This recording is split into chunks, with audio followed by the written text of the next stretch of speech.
Hello friends, welcome to Bright Words Academy. So friends, आज हम लोग विलियम वर्ड्सवर्थ की पोयम है टिंटन अवे। तो आज हम लोग उसके इंपॉर्टेंट एमसीक्यूज को देखेंगे। इसके पहले हमने डैफोडिल्स उसकी समरी को एंड उसके एमसीक्यूज के वीडियोस भी अपलोड किए हैं, तो उनको भी आप देखिएगा। टिंटन अवे एक इंपॉर्टेंट पोयम विलियम वर्ड्सवर्थ की, जो कि हमारे लिरिकल बैलेड में थी। वर्ड्सवर्थ तो हमारे टीजीटी पीजीटी दोनों के ही सिलेबस में है, तो ये पोयम दोनों के ही लिए इम्पॉर्टेंट हो जाती है। तो आज हम लोग इससे रिलेटेड एमसीक्यूज को देखेंगे। जो तो फ्रेंड्स, अगर ये वीडियोस आपके लिए हेल्पफुल हो रही हो, अच्छी लग रही हो, तो चैनल को जरूर सब्सक्राइब करिए। न्यू व्यूअर्स हैं तो चैनल को जरूर सब्सक्राइब करिए एंड वीडियोस को भी ज़्यादा से ज़्यादा लाइक एंड शेयर कर दिया करिए। नोटिफिकेशन बेल को भी प्रेस कर दीजिए, जिससे हमारा नोटिफिकेशन आप तक पहुँच सके। ओके, चलिए चलते हैं अपनी क्लास की ओर। Okay, let's start. चलिए, okay. So first question is, what is the full title of Wordsworth Tintern Abbey. Wordsworth की पोएम जो टिंटन अवे है, उसका फुल टाइटल बताना है आपको।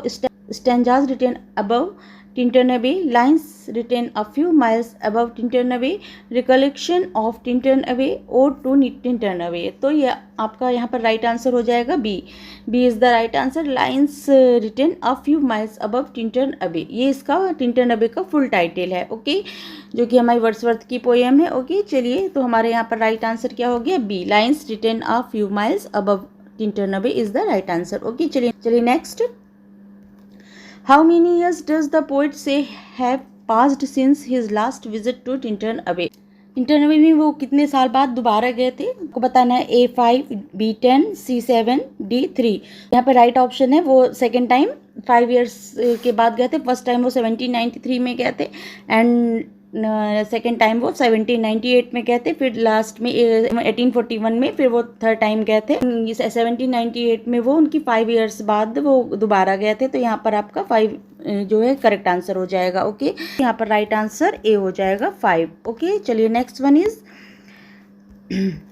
Lines written a few miles about Tintern Abbey is a poem written in, कब लिखी गई है ये पोएम आपकी? July 13, 1799, B July 13, 1792, C July 13, 1791, D July 13, 1798। तो राइट आंसर डी हो गया। जुलाई 13, 1798 में आपका लिरिकल बैलेड में ये पोएम आपकी आई थी, जो कि लास्ट पोएम थी लिरिकल बैलेड की वर्ड्सवर्थ की। ओके, तो यहाँ पर राइट आंसर है आपका डी, जुलाई 13, 1798। ओके, चलिए next one is, what is the setting of the poem Tintern Abbey. Setting क्या है टिंटन अवे की? On the bank of the Wye river, on the bank of Wye sea, on the bank of Wye lake, none of this. तो ये आपकी setting है river, Wye river है।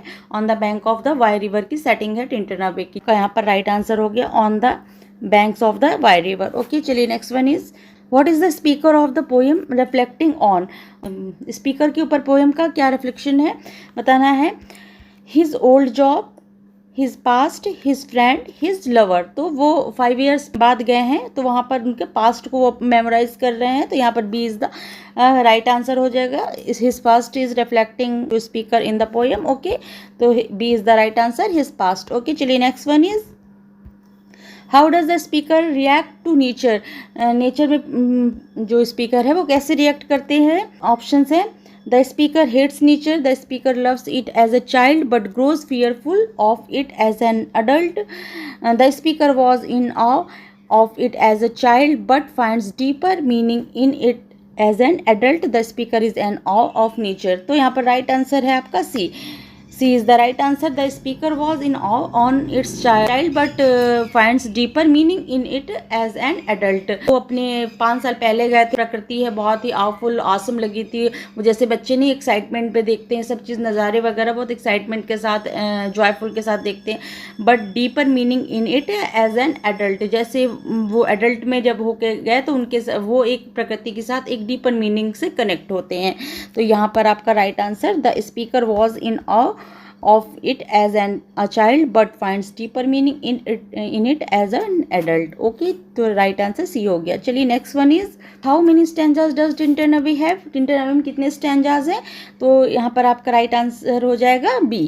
5 stanzas हैं आपके टिंटन अवे में। B is the correct answer। चलिए next one is, lines written a few miles above Tintern Abbey explore, क्या बताती है ये पोएम हमें? तो ऑप्शन है the way in which one's psychological state changes over time, the B the failure of romantic, C the beauty of the natural world, D Coleridge addiction to drug. तो right answer यहाँ पर A हो जाएगा, the way in which one's psychological state changes over time.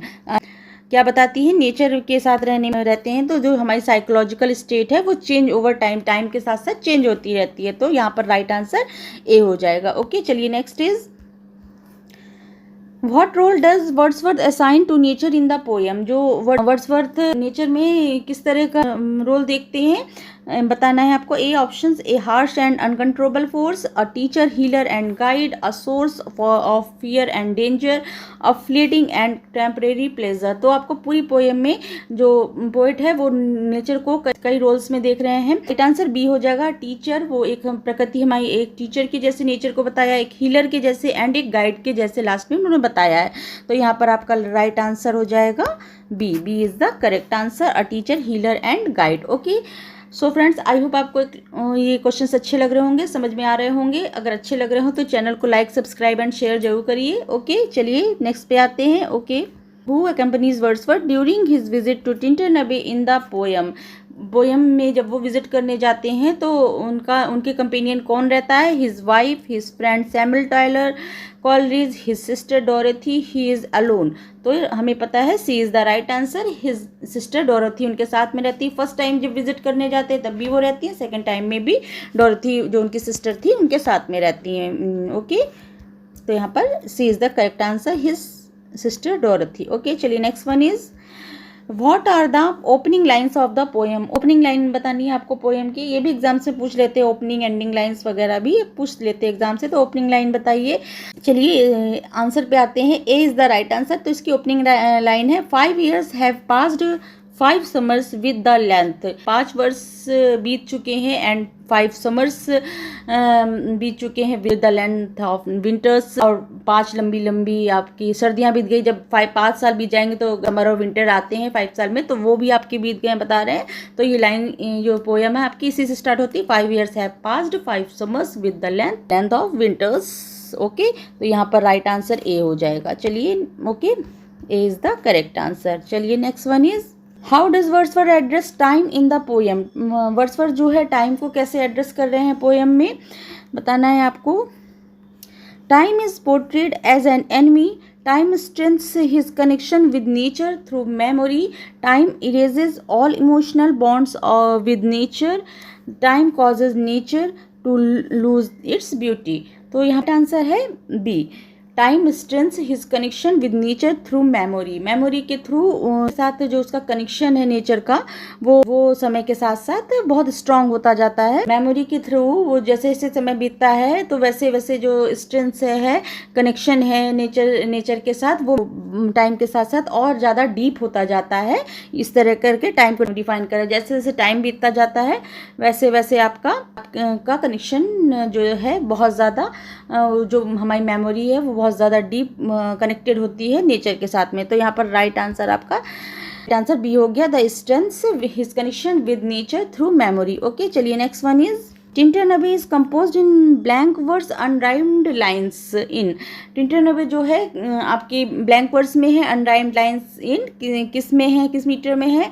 A iambic pentameter, dactylic, trochaic, spondee. तो A is the right answer है, iambic pentameter में है, blank words में लिखी गई है, तो A is the correct answer है यहाँ पर। ओके, चलिए next one is how many times were Wordsworth visited Tintern Abbey. कितनी बार वर्ड्सवर्थ जो पोएम में टिंटन अबे में विजिट किए हैं, अभी हमने ऊपर ही बता दिया शायद आपको, तो 3 times वो गए हैं।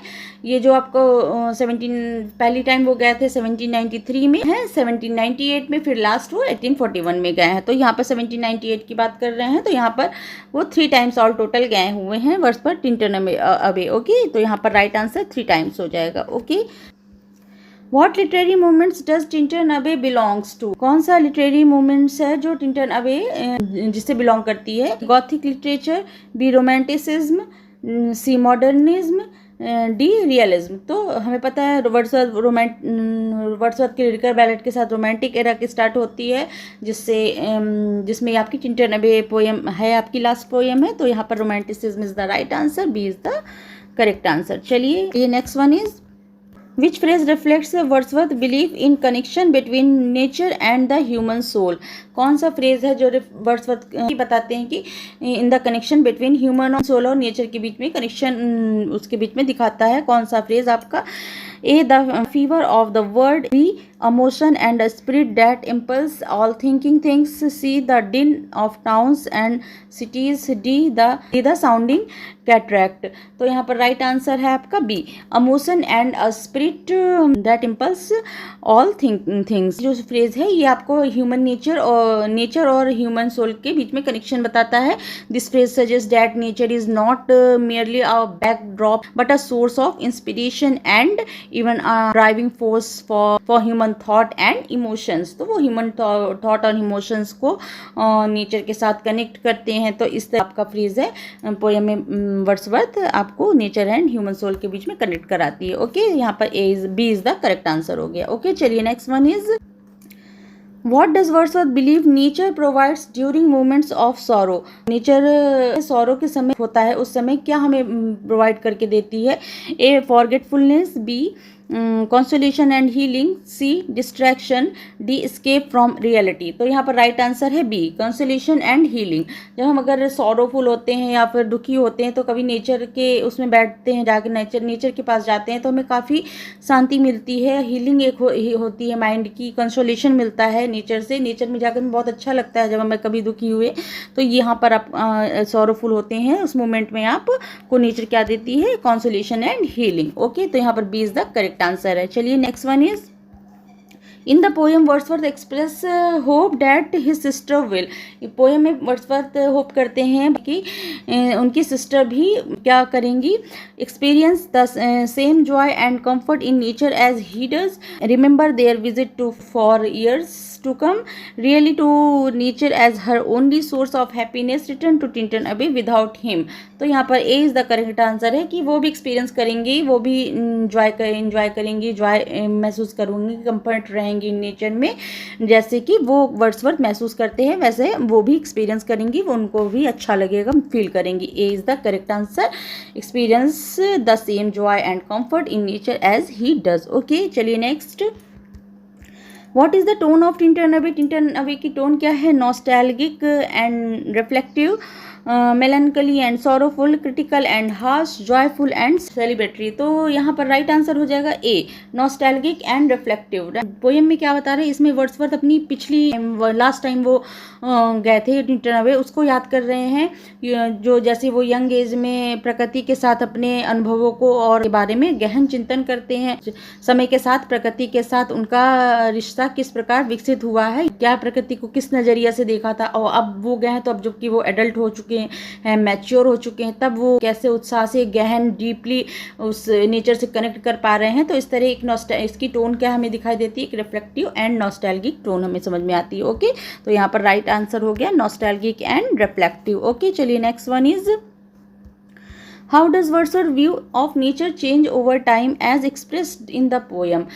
जो वर्ड्सवर्थ के व्यूज़ हैं नेचर में चेंज होते रहते हैं, टाइम जैसे जैसे टाइम जाता है वैसे वैसे के जो व्यूज़ हैं नेचर के प्रति वो भी चेंज जाते हैं। कैसे बताया? He finds nature less inspiring ages, he gains a more spiritual and reflective connection to nature, he sees nature as increasingly irrelevant, he believes nature has become corrupt by human interference। तो यहाँ पर right answer हो जाएगा B is the right answer. He gains a more spiritual and reflective connection to nature. जैसे जैसे समय बीतता जाता है वैसे वैसे पोइट बहुत ज़्यादा स्पिरिचुअल होते जा रहे हैं एंड रिफ्लेक्टिव कनेक्शन होता जा रहा है उनका नेचर के साथ में।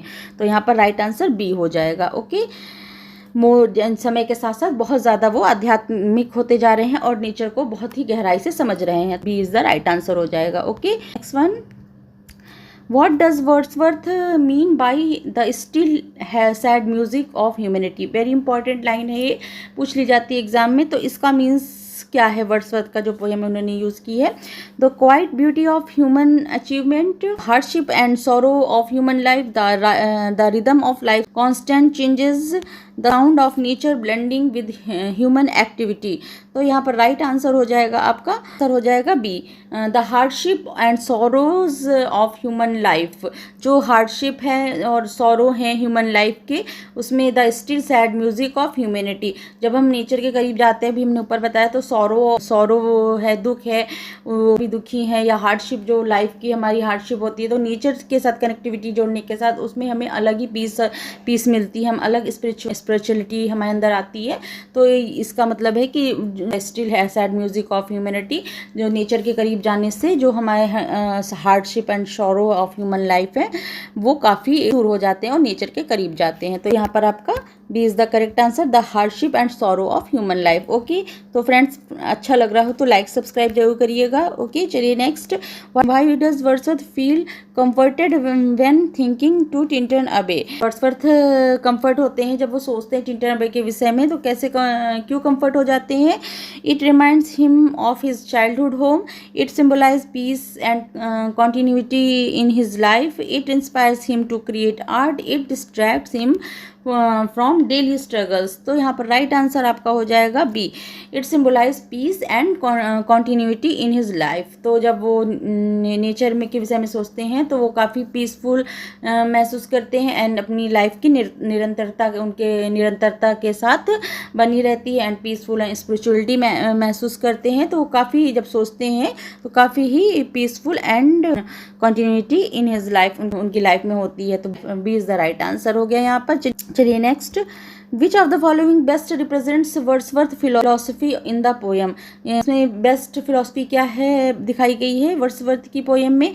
Material wealth in the key of to happiness, intellectual pursuits outweigh emotional experience, nature provides spiritual nourishment and wisdom, only youth can truly appreciate the word. तो यहाँ पर राइट आंसर सी हो जाएगा, nature provides spirituality, nourishment and wisdom. हमारे provide spirituality हमारे अंदर लाती है, एक नरिशमेंट होता है, एक बुद्धिमत्ता आती है। नेचर के करीब जाने से हमारे अंदर काफ़ी डेवलपमेंट होता है। तो नेचर हमें प्रोवाइड करती है स्पिरिचुअलिटी, नरिशमेंट एंड विजडम। तो राइट आंसर हो गया यहाँ पर सी। ओके, चलिए next, What kind of relationship does Wordsworth have with nature in his youth as described in the poem? ये जो यूथ एज में पोएट किस तरह का रिलेशन जो है नेचर के साथ डिस्क्राइब कर रहे हैं पोएम में। He sees nature as wild and dangerous. B, he has passionate and physical connection with nature. He is indifferent to nature. He finds nature overwhelming and intimidating. तो यहाँ पर राइट आंसर बी हो जाएगा, he has passionate and physical connection with nature.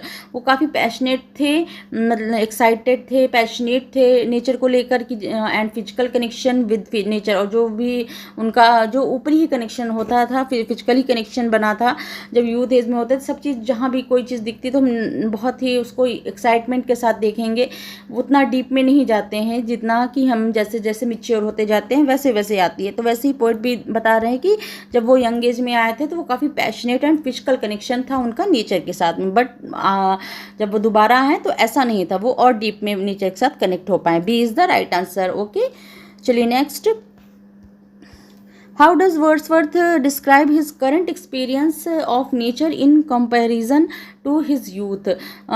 जो current experience उनका है वो youth के हिसाब से कैसे कंपेयर करते हैं। A, it is more intellectual and spiritual, it is less meaningful, it is more thrilling and exciting, it is indifferent and detached. तो यहाँ पर राइट आंसर ए हो जाएगा, it is more intellectual and spiritual. ये बहुत ज़्यादा जब दोबारा आए बहुत ही ज़्यादा इंटेलेक्चुअल होते हैं प्रकृति के साथ एंड स्पिरिचुअलिटी आती है उनमें। ओके, तो ए इज़ द राइट आंसर। चलिए next, Why does Wordsworth mean the fever of the word? Fever of the word से क्या मतलब है वर्ड्सवर्थ का। the intense passion of youth, the chaos and troubles of human life, the excitement of traveling, the fleeting joy of love. तो B is the right answer हो जाएगा, the chaos and troubles of human life. the fever of the word से मतलब है जो chaos है life में, human life में ट्रबल्स हैं ह्यूमन लाइफ के, वो आप यहाँ पर डिफाइन कर रहे हैं, जो कि प्रकृति के सानिध्य में आकर मनुष्य इस भूल जाता है और नेचर से कनेक्टिविटी बनने से वो काफ़ी उसके अंदर पीस आती है। ओके, तो यहाँ पर B is the right answer, the chaos and troubles of human life. चलिए next, what form of poetry is Tintern Abbey written, किस फॉर्म में पोइट्री लिखी गई है Tintern Abbey? A ode, sonnet, blank verse, rhymed couplet. तो C is the right answer, blank verse में है poem. Okay, C is the correct answer. चलिए next, what does Wordsworth mean sensation sweet, sensation sweet से मतलब क्या है Wordsworth का? The physical pleasure of being in nature, the emotional and spiritual comfort provided by nature, the thrill of adventure in nature, the temporary joy of visiting new places. तो यहाँ पर आपका right answer हो जाएगा B is the right answer, the emotional and spiritual comfort provide by nature. जो emotional और spiritual comfort है वो जो हमें नेचर प्रोवाइड करती है, जो हमारे सेंसेस से हमें इमोशनल और स्पिरिचुअल कंफर्ट मिलता है नेचर के सानिध्य में जाकर, इस फ्रेज का मीन्स हो गया। ओके, तो ये इस फ्रेज का मीन्स क्या हो गया?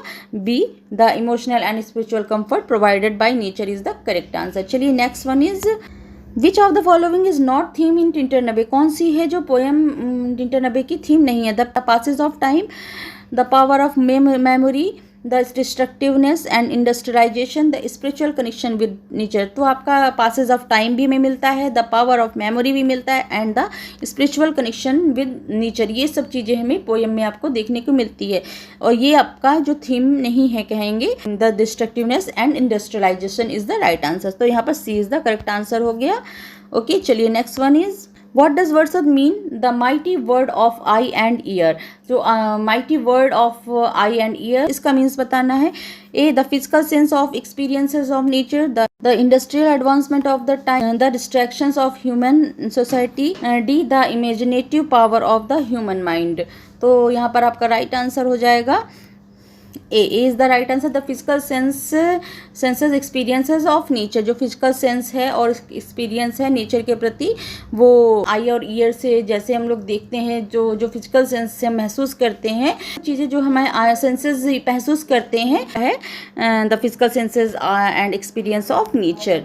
तो यहाँ पर A is the correct answer हो गया। चलिए next, Why is Tinter Nave considered a romantic poem? Tintern Abbey को रोमांटिक पोएम क्यों कहते हैं? It focuses on love and heart break, it emphasises nature emotions and individuals experience, it critics society moral failing, it rejects traditional poetic structure. तो यहाँ पर B is the right answer, it emphasises nature emotions and individuals experience. तो यहाँ जो कि हमारे romantic era की characteristics हैं, जो यहाँ पर आपको नेचर के प्रति जानने के लिए जोड़ता है, कॉमन मैन को इमोशंस एंड इंडिविजुअल एक्सपीरियंस को कॉमन मैन की फीलिंग्स के लिए बढ़ावा दिया जाता है। तो इसी कारण से इसको रोमांटिक इसकी पोएम कहेंगे। B is the right answer, it emphasises nature emotions and individual experience. Okay, चलिए next, how does Wordsworth describe the language of the senses? Language of the senses को वर्ड्सवर्थ ने कैसे डिफाइन किया है? As a superficial experiences of nature, as the initial way to connect with nature, as a distraction from deeper understanding, as the only true connection to nature. तो यहाँ B is the right answer, as the initial way to connect with nature. Languages of the senses of the foundation of the mortal being, the source of his thoughts and falling and vital connection to the nature। जब वो एक foundation हो जाती है, जब हम nature से ऊपरी तौर पे देखते हैं बट एक मन में समा जाती है, तो वही चीज़ है आपकी लैंग्वेजेस ऑफ द सेंसेस है, as the initial way of connected with nature. ये इनिशियल वे है हमें नेचर का, नेचर से कनेक्ट होने का। ओके, ओके, यहाँ B is the correct answer हो गया। ओके, चलिए next, What does Wordsworth identify as the soothing thoughts provided by nature? जो हम क्या आइडेंटिफाई करेंगे? Soothing thoughts provided by nature. जो soothing thoughts provided by nature है, उससे वर्ड्सवर्थ क्या आइडेंटिफाई कर रहे हैं? A, sense of immortality, B, comfort during times of stress and sadness, C, a reason to escape reality, A, connection to his childhood. तो यहाँ पर राइट आंसर हमारा हो जाएगा B is the correct answer, of comfort during times of stress and sadness, soothing thoughts provided by nature. जब soothing thoughts provide provided by nature से means है एक कंफर्ट ड्यूरिंग टाइम्स जब हम स्ट्रेस एंड सैडनेस में होती है, तो जो नेचर जो हमें बहुत अच्छे थॉट्स देती है, प्रोवाइड करती है, शांति देती है, स्पिरिचुअलिटी लाती है। B is the correct answer. एक answer comfort during times of stress and sadness is the right answer. Okay, sadness and stress के समय जो हमें एक कंफर्ट देती है वो आपका हो गया इस फ्रेज का मीन्स। ओके, चलिए next. What does Wordsworth compare nature to the end of the poem? End of the poem में नेचर को वर्ड्सवर्थ कैसे कंपेयर करते हैं? A book, a guardian, a child, a monument. तो B is the right answer है a guardian. A guardian के तौर पर वो नेचर को कंपेयर कर रहे हैं लास्ट में। ओके, चलिए next. Which part of nature does Wordsworth not mention in Tintern away? कौन सा पार्ट है जो उन्होंने पूरी लैंडस्केप दिखाई है, तो कौन सा पार्ट है जो नहीं इसमें दिखाया गया, बताया है? A trees, rivers, mountains, desert. तो D is the right answer. Desert उन्होंने नहीं दिखाया है, ट्रीज, रिवर्स, माउंटेन्स सबके विषय में है, बट ये डेजर्ट्स नहीं शो है। ओके, तो D is the right answer. चलिए next. What is the structure of Tintern Abbey? Tintern Abbey का स्ट्रक्चर बताना है। A 5 stanzas with varying rhyme schemes, B a single verse paragraph of blank verse, C a series of rhyming quatrains, D an ode with alternating meter. तो right answer हो गया यहाँ पर B is the right answer. A single verse paragraph of blank verse, single verse paragraph है blank verse में। Okay, तो right answer हो गया बी। चलिए next. What is Wordsworth attitude towards the aching joy and dizzy raptures of his youth? जो क्या attitude था aching joys and dizzy raptures के लिए वर्ड्सवर्थ का? He regrets them deeply, he sees them as a valuable but incomplete experience of nature, he believes they were misguided emotions, he wishes to relieve them. तो B is the right answer. He sees them as a valuable but incomplete experience of nature. तो ये etching है वो Joy and dizzy raptures का मतलब क्या हो गया यहाँ पर? He sees them as a valuable but incomplete experience of nature. तो मीन्स क्या हुआ? He recognized that the youthful intensity of the early experiences with nature's gone, but he finds a deeper, more profound connection with nature in his later years. तो यहाँ पर वो जैसे जैसे बढ़ रहा है तो वो एक बहुत अच्छा connection, profound deeper connection feel करते हैं। और यूथफुल में वो एक अच्छा एक्सपीरियंस रहता है, इनकम्प्लीट रहता है, बट लेटर ईयर्स में वो धीरे धीरे बहुत प्रोफाउंड एंड डीप हो जाता है। तो ये उनका मीन्स है। Okay, B is the right answer हो गया। चलिए next. How does Wordsworth describe the landscape near Tintern Abbey? कौन सी लाइन्स हैं आपको बताना है, किस लाइन्स के माध्यम से आपको लैंडस्केप दिख रहा है टिंटरनवे की? तो A wild untamed and terrifying, steep and lofty cliffs, bleak and barren fields, craggy mountains and dark forest. तो यहाँ पर राइट आंसर है B, steep and lofty cliffs. Steep and lofty cliffs हैं गहन एकांत के विचार को प्रभावित करती है। जो स्टीप, जो बड़ी बड़ी चट्टानें हैं, उबड़ खाबड़ चट्टानें हैं जो लैंडस्केप में बता रहे हैं, वो स्टीप एंड लॉफ्टी क्लिफ्स हैं। वो बहुत गहन एकांत के विचार को प्रभावित करती है। तो यहाँ पर राइट आंसर हो जाएगा steep and lofty cliffs. Okay, right answer is B. चलिए next. What literary device is present in phrase beauteous form? Beauteous form में कौन सा लिटरेरी डिवाइस है? ये तो इजी होगा। ए सिमिली, बी मेटाफोर, सी एलिट्रेशन, डी हाइपरबोली। तो यहाँ ब्यूटिशियस में देखिए का आपका रिपीटिशन हो रहा है, तो यहाँ पर एलिट्रेशन हो जाएगा। C is the right answer. Okay, alliteration. चलिए next. In the poem how does Wordsworth view his connection to the natural world? Poem में कैसे नेचुरल वर्ल्ड के साथ कनेक्शन है पोइट का? पोएम में बताना है। It has diminished with age, it has grown deeper and more profound, it is more nostalgic but lost bond, it is entirely intellectual. तो B is the right answer. It has grown deeper and more profound connection with the natural world. Okay, तो यहाँ पर right answer B हो जाएगा। Okay, चलिए next. Which emotion does Wordsworth feel most strongly when reflecting on his relationship with nature? कौन सा emotion बहुत ज़्यादा उनको स्ट्रांगली रिफ्लेक्ट करता है रिलेशनशिप नेचर के साथ में? Guilt, gratitude, indifference, regret. तो ग्रेटिट्यूड, वो ग्रेटिट्यूड में होते हैं जब वो बहुत ज़्यादा कनेक्शन रिलेशनशिप कौन सा महसूस करते हैं? ग्रेटिट्यूड का बहुत ज़्यादा कौन सा इमोशन है उनके अंदर आता है? ग्रेटिट्यूड का, प्रकृति के साथ में रहने पर। ओके, तो B is the right answer. Gratitude. Okay, चलिए next. How does Wordsworth describe the influence of this green earth on the mind. तो ये दिस ग्रीन अर्थ का मतलब क्या है बताया है पोइट ने। As a distraction from human suffering, as a source of peace and sublime thoughts, as a fleeting moment of happiness, as a barrier of philosophical thinking. तो यहाँ पर राइट आंसर आपका है, यहाँ पर B is the right answer हो जाएगा। As a source of peace and sublime thoughts, यहाँ पर जो उत्कृष्ट विचार है नेचर के, सोर्स ऑफ पीस जो है, पीस आती है, एंड बहुत अच्छे उत्कृष्ट नेचर के संपर्क में रह के बहुत सबलाइम थॉट्स आते हैं। तो यहाँ पर जैसे जैसे प्रकृति के करीब जाएंगे वैसे वैसे आपके अंदर सबलाइम थॉट्स एंड पीस का आती जाएगी। तो B is the right answer हो गया। ओके, चलिए next. What does Wordsworth mean by the quiet of the sky? The quiet of the sky है, इसका मतलब क्या है बिट ने कहा है, बताया है। A metaphor for eternal pieces, the stillness of the natural world, the reference to the absence of storms, the freedom of open spaces। तो यहाँ पर जो the quiet of the sky है इसका मीन्स क्या हो गया। B is the right answer. The stillness of the natural world, stillness of the natural world है क्या हो गया आपका। The phrase evokes a feeling of calm and stillness. He emphasizes how specific experience often in nature can have a lasting impact on a person's memory and development। तो यहाँ पर B is the correct answer हो गया। चलिए okay, चलिए next. How does Wordsworth describe the passing of time in relation to nature. जैसे जैसे समय बीतता जाता है वैसे वैसे समय के बीतने के साथ साथ कैसे रिलेशन होते जा रहे हैं प्रकृति के साथ बता रहे हैं poet. Nature remains constant despite to change in human life, time erodes both human and natural landscape, time enhances the physical beauty of nature, nature fades with the passage of time. तो right answer हो जाएगा आपका A, nature remains constant despite the changes in human life. Nature अपनी स्थिरता के साथ, जबकि human की लाइफ चेंज होती रहती है बट नेचर जो अपनी जगह वैसे ही बनी रहती है। यहाँ पर A is the right answer हो जाएगा। ओके, चलिए नेक्स्ट।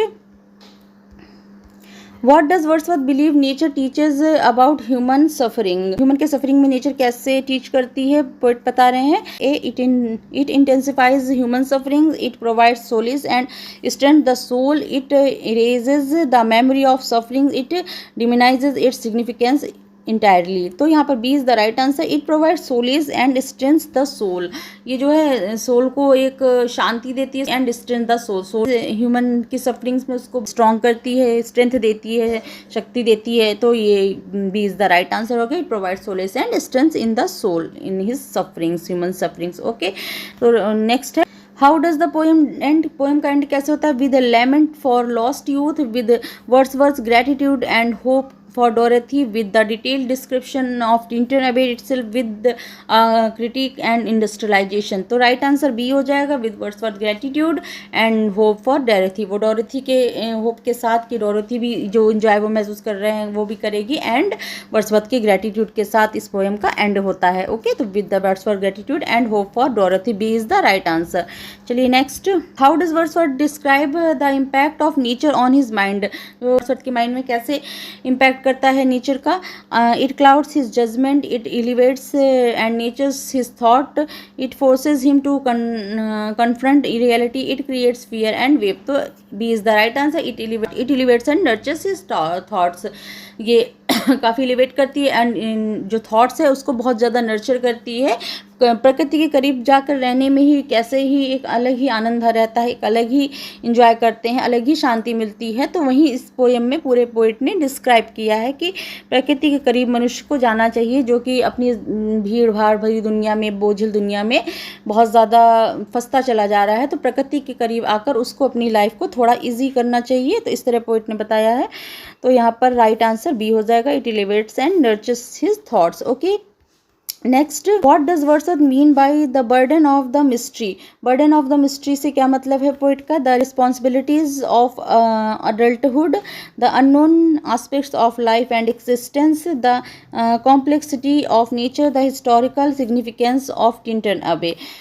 तो यहाँ पर B is the right answer है। The unknown aspects of life and existence, जो the burden of the mystery से मीन्स है जो अननोन आस्पेक्ट्स होते हैं लाइफ के, एंड एग्जिस्टेंस जो एग्जिस्टेंस होता है उनका, तो जो अननोन जिसको नहीं जानते, जिन आस्पेक्ट्स को, कुछ पहलू होते हैं जिनको हम नहीं समझते हैं लाइफ में एंड जो एग्जिस्ट करती हैं, तो उनको हम प्रकृति के पास जाकर उनको देखें, समझें, अनुभव करें। तो इस तरह करके यहाँ पर आपका हो गया the burden of the mystery is the unknown aspects of the life and existence. B is the right answer. चलिए next, what does Wordsworth describe unremembered acts of kindness and of love?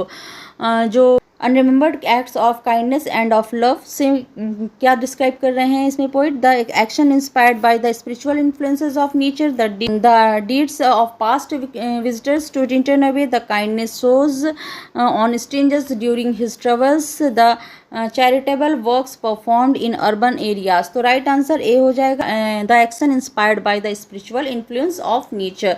तो जो nature के influence में आकर के, spirituality में रहकर जो नेचर के इन्फ्लुएंस में आकर के जो एक्शन, स्पिरिचुअलिटी में रहकर नेचर के संपर्क में जाना चाहिए, और इंस्पायर्ड हमें एक्शन भी नेचर के उससे लेने चाहिए। A is the correct answer हो जाएगा, the actions inspired by the spiritual influences of nature.